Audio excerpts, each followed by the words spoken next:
Right now, we have Dr. Neil Carman, and he is a PhD in biology and also in several other areas. And we really appreciate him coming on, biology and chemistry, because he works with some of the local anti-fluoride groups who are trying to expose what this catch-all term really means, like fluoridefreeaustin.com, and Ray Nadler-Olnick, who's also going to be in studio with us coming up. But Doctor, first off, tell us about yourself, how you got involved in this, and then you've got the documents from the city of Austin, where they get this fluoride, what it really is. There's thousands of government reports. I've had top EPA scientists themselves. The majority of them have signed letters saying, please take this out. It's deadly. They know it gives bone cancer, especially men. I mean, I could sit here and rant and rave that it calcifies in all the organs, but I mean, you're a PhD in mainly plant biology, but you also study what's happening with mammals as well, and can really speak to this. So it's great to have you here with us, Doc. Thank you, Alex. You bet.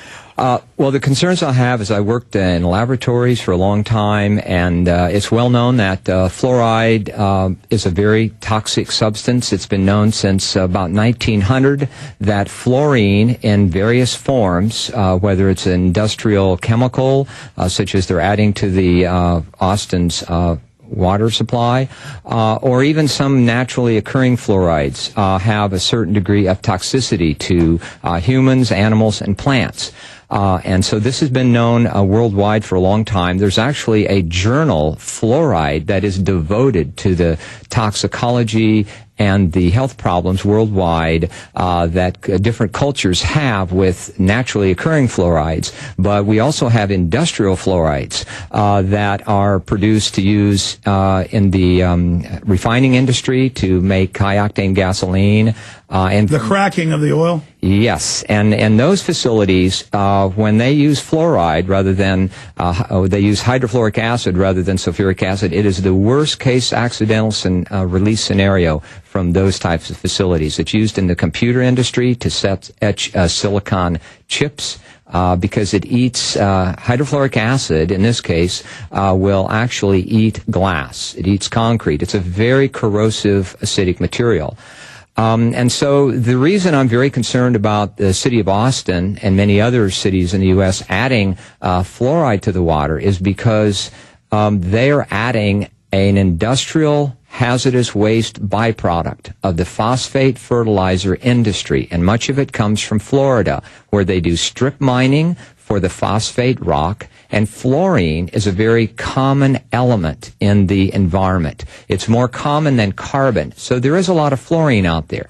But in the process of mining and processing this phosphate rock to make phosphate fertilizer, they must remove the fluoride because it would be harmful. It would kill the crops if they left it in their phosphate fertilizers. So they remove it, and they have wet scrubbers in several of these fertilizer manufacturing plants in Florida, and then they produced a waste with this fluoride in it. And the product that the city buys from a chemical company in Florida that gets it from these phosphate fertilizer plants is hydrofluorosilicic acid. Okay, and we're going to go over what that is, because I've had other scientists and doctors on, and there was that famous dentist who got Canada 20 years ago fluoridated, and then he went, oh my God, I thought this was calcium fluoride, which a little bit of it is good for you.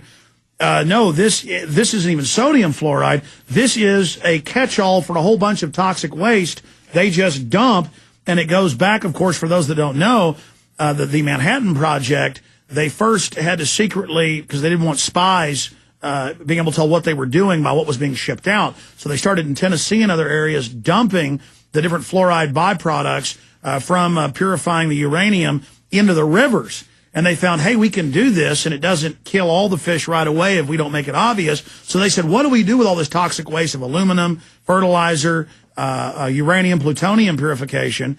We'll put it in the water. Just like depleted uranium, they had all this left over from the nuclear industry. So they said, we'll make it a weapons system, and we'll just say it's good for you and not a problem. And so now they're even putting it in construction materials. So what they're doing is dosing poison out, kind of like our ancestors 5,000 years ago would just dump toxic waste right in the river and let somebody handle it downstream. Now they put it directly into the water. But listen, I'm not a chemist. I'm not a degreed scientist, biologist like you are in chemistry and biology, but I know this.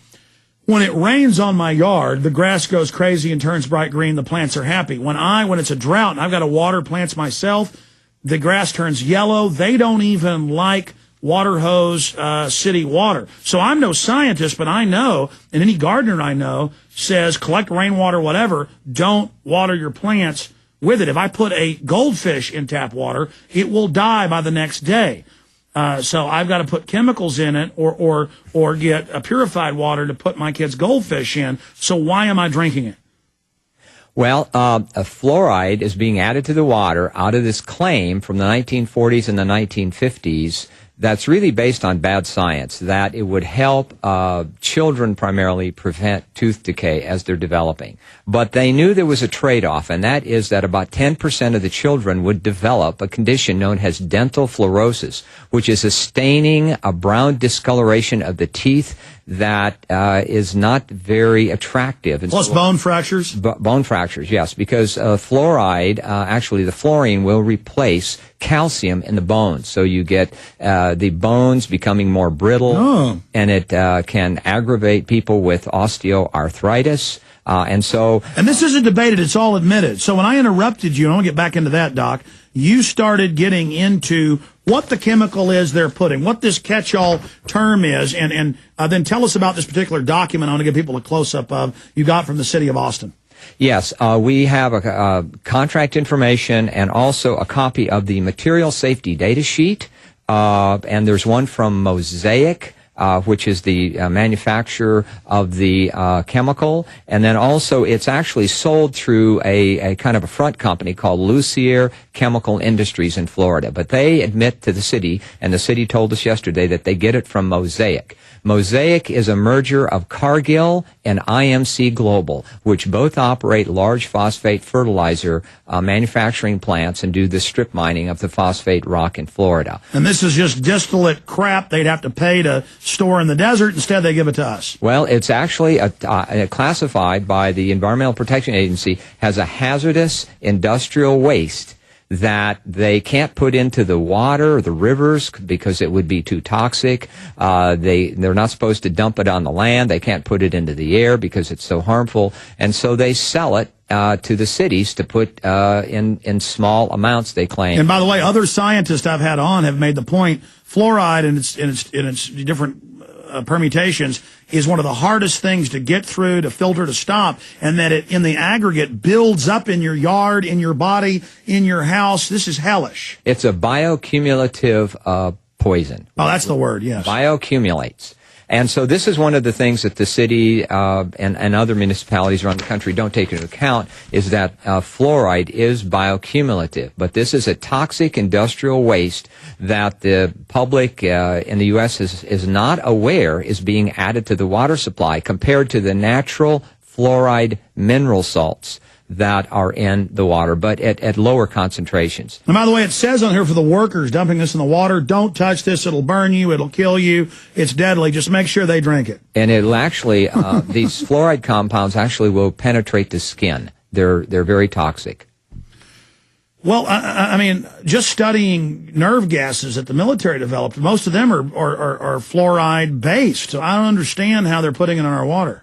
Well, that was kind of, it's bad science, it's whatever you want to call it, but there's no epidemiological studies where you've had a fluoridated community on these specific industrial waste products where they've looked for possible health effects. But 3 years ago at the Harvard Medical School, 4 researchers published a paper in a journal on cancer in which they compared they found higher levels of bone cancer, osteosarcoma, a rare type of cancer, in boys 7 to 8 years of age in a fluoridated community compared to a non-fluoride drinking community. So they found that there was elevated rates of osteosarcoma, and the study has some limitations because they looked at a small group of people. But there's a whole bunch of studies around the world. Yes, we know that fluoride is extremely toxic, and there's definitely concerns that it is a human cancer-causing. Well, have you heard the new thing? They're now saying mercury's good for you because it's coming out that it's in half the corn syrup. That's Washington Post. It's coming out that it's in many products. So the new spin is that mercury's actually good for you. I'm not kidding. Guys, go to YouTube and Google news says mercury good for you. I'm going to play that off local news, Austin, because I don't want the doc to think I'm making this up. You're going to see Fred Cantu tell you that mercury is good for you here in just a moment. But please continue. Well, anyway, so there's actually many studies. 3 years ago, the National Research Council had a panel of 13 scientists who are experts in toxicology, epidemiology, fluoride, and chemistry, and they did a 3-year review of over 1,100 studies worldwide about the dangers of fluoride in drinking water. They didn't look specifically at fluoridation, the adding of fluoride to the drinking water. They looked at the whole issue of fluoride toxicology. And they basically determined that the EPA's maximum contaminant level of 4 parts per million is not protective of human health.